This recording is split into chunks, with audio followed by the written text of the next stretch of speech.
لالچ دیتے ہیں، روپاؤں کا لالچ دیتے ہیں، سونے چاندی کا لالچ دیتے ہیں، تو آگے کہنے لگے یا رسول اللہ صلی اللہ علیہ وسلم آپ ایسا کریں کہ مکے کی کوئی بھی لڑکی جو حسین و جمیل ہو آپ اس کے اوپر انگلی رکھیں، ہم ان کے ساتھ آپ کا نکاح کرا دیں گے، جتنی آپ دولت چاہتے ہیں، جتنا سونا چاہتے ہیں ہم آپ کو لا کے دے دیتے ہیں۔ تو نبی پاک صلی اللہ علیہ وسلم نے فرمایا نہیں، یہ بات نہیں ہے، میں تو اللہ کی طرف سے پیغمبر بن کے آیا ہوں، اللہ نے مجھے آخری نبی بنا کے بھیجا ہے، اس لیے یہ چیزیں دنیاوی ہیں، یہ مجھے آپ تم احد کا پہاڑ بھی میرے ہاتھ پہ رکھ دو اور سورج چاند ستارے بھی میرے دوسرے ہاتھ پہ رکھ دو تو یہ بات نہیں ہوگی، آپ لا الہ الا اللہ پڑھ لو، بس یہی میری خواہش ہے، یہی اللہ کی خواہش ہے۔ تو انہوں نے مخالفت کی، طرح طرح کی نبی پاک صلی اللہ علیہ وسلم سے انہوں نے سختیاں کی اور بہت تکلیفیں دی۔ 1,24,000 پیغمبر کو جتنی تکلیفیں ملی ان سے زیادہ ہمارے نبی پاک صلی اللہ علیہ وسلم کو تکلیفیں پہنچی، اور ان تکلیفوں کی وجہ سے انہوں نے جب اپنے اس کفار مکہ میں سے جو وہاں تھے ان کے اوپر محنت کی تو وہاں سے پھر اللہ تعالیٰ نے ان کے ساتھی پیدا کر دیے، ان کے ساتھ پھر ابو بکر صدیق رضی اللہ تعالیٰ عنہ آ گیا، ان کے ساتھ حضرت علی کرم اللہ وجہہ آ گیا، ان کے ساتھ حضرت عمر فاروق رضی اللہ تعالیٰ عنہ آ گئے، وہ دو جو مہمان جو ان کے صحابہ جو نبی پاک صلی اللہ علیہ وسلم کے پہلو میں وہ بھی آ گئے۔ اللہ تعالیٰ نے ان سب کو جب اکٹھا کیا تو نبی پاک صلی اللہ علیہ وسلم نے فرمایا لا الہ الا اللہ محمد رسول اللہ پڑھ لو، کامیاب ہو جاؤ گے اور دنیا کے اوپر چھا جاؤ گے۔ تو اس وقت نبی پاک صلی اللہ علیہ وسلم نے محنت کی، اور محنت کر کے اللہ پاک کے نبی نے جتنی محنت کی پھر صحابہ اکرام جو تھے انہوں نے محنت کی۔ تو مختصر بات یہ کہ جب آخری حجۃ الوداع میں نبی پاک صلی اللہ علیہ وسلم نے خطبہ دیا تو نبی پاک صلی اللہ علیہ وسلم نے فرمایا کہ میرے صحابہ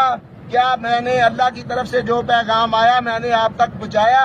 تو سب صحابہ نے یک زبان ہو کے کہا یا رسول اللہ صلی اللہ علیہ وسلم پہنچایا ہی نہیں بلکہ اس کا حق ادا کر دیا۔ تو اللہ کے نبی نے فرمایا پھر ایسے ہے کہ اب جو یہاں موجود ہیں، جو یہاں غیر موجود ہیں، اب جو موجود ہیں ان کا فرض بنتا ہے کہ جو یہاں پہ نہیں ہے، یہاں غیر موجود ہیں، یہ دین جو ہے ان تک پہنچانا ہے۔ تو بزرگ فرماتے ہیں کتابوں میں لکھا ہے 1,24,000 یا 20,000 صحابہ اکرام تھے، تو ان سب نے سوچا کہ اب اللہ تعالیٰ کے نبی نے یہ جو ہماری ڈیوٹی لگا دی ہے اس کا مطلب یہ ہے کہ اب اللہ کا نبی اس دنیا سے رخصت ہونے والا ہے، ہم سے جدا ہونے والا ہے۔ تو سب صحابہ رونے لگ گئے، سب صحابہ نے کہا یا رسول اللہ صلی اللہ علیہ وسلم کیا بات ہے؟ تو نبی پاک صلی اللہ علیہ وسلم نے فرمایا اللہ نے آج دین کو مکمل کر دیا ہے، آج دین مکمل ہو گیا ہے، اب آخری نبوت کا دروازہ بھی بند ہو گیا ہے، اب کوئی نبی نہیں آئے گا۔ تو سب صحابہ نے کہا یا رسول اللہ صلی اللہ علیہ وسلم تو پھر آپ ایسے لگ رہا ہے جیسے آپ ہم سے رخصت ہو رہے ہیں جدا، اور اللہ کے نبی نے فرمایا ہر بندے نے مرنا ہے، میں نے بھی مرنا ہے، آپ نے بھی مرنا ہے، ایک دن ہم جب تک مریں گے نہیں تو اللہ کے ساتھ ملاقات نہیں ہوگی، یہ موت ایک بہانہ ہے، اللہ سے ملاقات کرنے کا ایک بہانہ ہے۔ تو آپ پریشان نہ ہو، قیامت کے دن تم میرے ساتھ ہوگے، میرے بالکل قریب ہوگے، تو تم اب آپ کے اوپر ڈیوٹی لگ گئی ہے کہ یہ جو دین آپ نے سیکھا ہے، جو میں نے تم پہ محنت کی ہے، یہ اب جو یہاں نہیں ہے ان تک یہ پہنچا دو۔ تو بزرگ فرماتے ہیں کہ تقریباً 1 لاکھ سے زیادہ یا اس سے بھی زیادہ لوگ جو جہاں جہاں جدھر جدھر کسی کا منہ تھا اسی طرف کو روانہ ہو گئے، انہوں نے اپنے گھر بار چھوڑ دیے، ماں باپ چھوڑ دیے، بہن بھائی چھوڑ دیے، بیویوں تک چھوڑ دیا، اپنی جائیدادیں چھوڑ دی، اور اللہ کے نبی کا حکم مان کے جدھر جدھر کو منہ ہوا ان کا اسی طرف چل پڑے۔ تو جب اس طرف چل پڑے تو ان کی وجہ سے، ان کی برکت سے، ان کی خیر ہم تک یہ جو ہے اسلام پہنچا۔ تو الحمدللہ ہم اب سب مسلمان ہیں۔ تو اللہ کے نبی نے فرمایا کہ میری بات سنو، اللہ جب شب معراج پہ میں اللہ کے نبی گئے تو اللہ نے نماز کا تحفہ دیا نبی پاک صلی اللہ علیہ وسلم کو، تو اللہ کے نبی نے فرمایا یہ نماز ہے، یہ میری آنکھوں کی ٹھنڈک ہے، نماز جو ہے یہ میری آنکھوں کی ٹھنڈک ہے، یہ دین کا ستون ہے، یہ مومن کا معراج ہے، یہ کفر اور اسلام میں تفریق کرتی ہے، جو کافر ہیں وہ نماز نہیں پڑھتے، جو مسلمان ہیں وہ نماز پڑھتے ہیں۔ تو آج ہم سب نے نماز پڑھنی ہے، اللہ کے نبی نے فرمایا تو صحابہ نے پوچھا کہ نماز سے کیا فائدہ ہوگا، نماز ہم پڑھیں گے اس کا ہمیں کیا ملے گا؟ تو اللہ کے نبی نے فرمایا نماز پڑھنے کے 5 فائدے ہیں، ایک فائدہ دنیا میں ہے اور 4 فائدے جو ہیں وہ مرنے کے بعد ہیں۔ تو اللہ کے نبی نے فرمایا جو پہلا فائدہ ہے جو دنیا میں ہے وہ یہ ہے کہ جو نماز پڑھتا ہے اس کے رزق کی تنگی کو دور کر دیا جاتا ہے،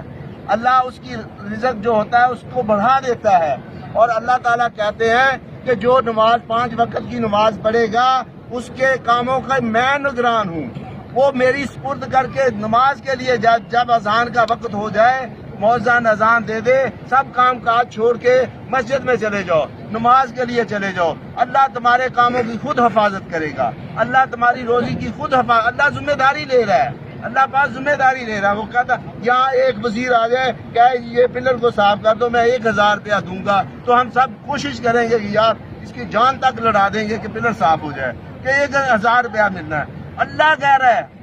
اللہ کے جس نے ہمیں پیدا کیا وہ کہہ رہا ہے کہ تمہاری جو روزی ہے رزق ہے میں دوں گا، میری ذمہ داری ہے، تم نماز پڑھو، بس تم نہیں چاہتے کہ میں نے کام نہیں کرنا نہ کرو پھر بھی روزی دوں گا۔ اللہ تعالیٰ کہتے ہیں کہ تم سوچ نہیں سکتے میں کہاں سے تجھے رزق پہنچاتا ہوں، تمہاری وہم و گمان میں بھی نہیں ہوگا کہ کہاں سے میں تجھے رزق پہنچاؤں گا۔ تو میرے بھائیو دوستو ہم نے نماز پڑھنی ہے، پڑھیں گے جی سب نماز، اللہ تعالیٰ ہمارا جو ہے وہ وارث بن جائے گا، اللہ تعالیٰ کہے گا اس کی روزی کا میں ذمہ دار ہوں، اللہ کو روزی کا ذمہ دار بنا لو۔ میرے بھائیو دوستو جو اللہ وعدہ کرتا ہے وہ پکا ہوتا ہے، یہ وزیر وزور جو ہوتے ہیں یہ مکر جاتے ہیں، یہاں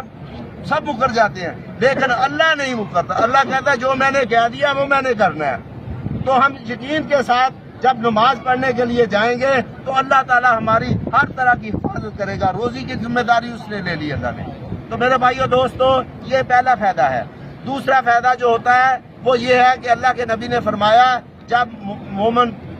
اس کے ساتھ 3 تسبیحات بھی کرنی ہے، نماز کے ساتھ 3 تسبیحات بھی کرنی ہے، تیسرے کلمے کی تسبیح کرنی ہے اور استغفار کی تسبیح کرنی ہے اور درود شریف کی تسبیح کرنی ہے۔ ان تینوں کے ساتھ تسبیحات کے ساتھ جب آپ نماز پڑھیں گے تو اللہ تعالیٰ کہتے ہیں کہ وہ میرا برگزیدہ بندہ بن گیا، اللہ تعالیٰ کہتے ہیں کہ جو میرا ذاکرین ہے، جو میرا ذاکرین ہے، جو ایسے ذکر کرے گا نہ دن دیکھے گا نہ رات دیکھے گا نہ بستر دیکھے گا نہ چلنا پھرنا دیکھے گا، ہر وقت وہ میرا ذکر کرے گا، وہ نہاتے ہوئے بھی ذکر کرے گا، ننگا بھی ذکر کرے گا، کپڑے پہنے ہوئے بھی ذکر کرے گا، اپنی بیوی کے ہم بستری کے ساتھ ہونے کے بعد بھی ذکر کرے گا۔ اللہ نے کوئی پابندی نہیں لگائی، نہ پاکی کی نہ پلیتی، اللہ کہتا ہے تو ہر وقت میرا ذکر کر۔ جب ایسے بندہ ذکر کرے گا تو اللہ کہتا ہے کہ پھر وہ میرا جو ہے وہ میں پھر اس کا ہاتھ بن جاؤں گا، میں اس کے پھر کان بن جاؤں گا، میں اس کی زبان بن جاؤں گا، میرا وہ مطلب بہت عزیز وہ بندہ بن جائے گا۔ تو اللہ پاک کہتے پھر اس کی ہر بات جو ہے وہ میری ہوگی، پھر وہ جو کہے گا میں کروں گا۔ تو لوگ کہیں گے یہ پاگل ہے، یہ مجنون ہے، تو اللہ کہے گا وہی تو میرا بندہ ہے جو ہر وقت مجھے یاد کرتا ہے، ہر وقت وہ دیکھتا نہیں صبح، وہ دیکھتا نہیں شام، ہر وقت میرا ذکر کرتا ہے۔ پھر اللہ تعالیٰ اس کا ذکر آسمان پہ فرشتوں میں کرتا ہے، ہم زمین میں کرتے ہیں، اللہ تعالیٰ آسمان میں فرشتوں۔ اس وقت آپ اتنے خوش نصیب ہیں،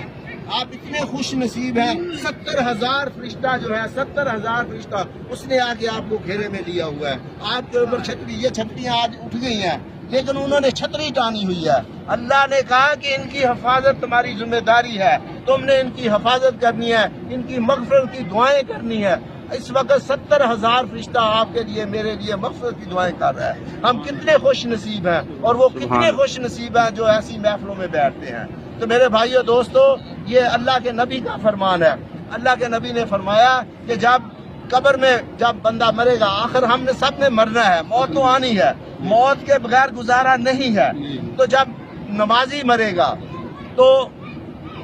زمین جو ہے، اس زمین میں جب قبر کھودی جائے گی تو اس کو قبر میں ڈالا جائے گا تو زمین کہے گی خوش آمدید، تیرا آنا مبارک،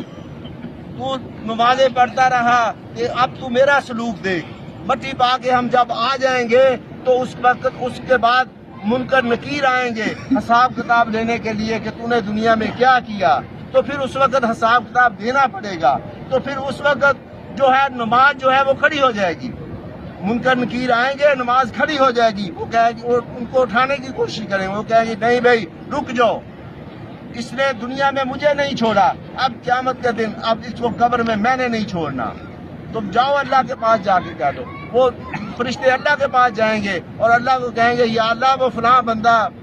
بندہ جو تمہارا ذکر کرتا تھا, نمازیں پڑھتا تھا, وہ مر گیا ہے, ہم حساب کتاب لینے گئے, وہاں نماز کھڑی ہو کے کہہ رہی ہے کہ اس کو سونے دو, اس نے دنیا میں اللہ کا ذکر کیا ہے, اب اللہ جو ہے اس کے لیے کرے گا جو بھی. تو پھر اللہ تعالیٰ کہیں گے جاؤ جا کے جنت سے ایک کھڑکی جو ہے اس کی قبر میں کھول دو اور اس کی قبر کو حد وسیع کر دو, حد نظر کر دو, اس کو تکلیف نہیں دینی تم نے, کوئی حساب کتاب نہیں ہے اس کا. تو پھر وہ فرشتے آئیں گے, اس کی قبر میں ایک جنت کی کھڑکی کھول دیں گے اور جنت کی خوشبوئیں وہاں آئیں گی, تو پھر وہ بندہ وہاں آرام کرے گا. اور جو بے نمازی ہوگا, وہ جو بے نمازی جب مرے گا تو قبر میں جب اس کو اتارا جائے گا تو قبر کہے گی تیرا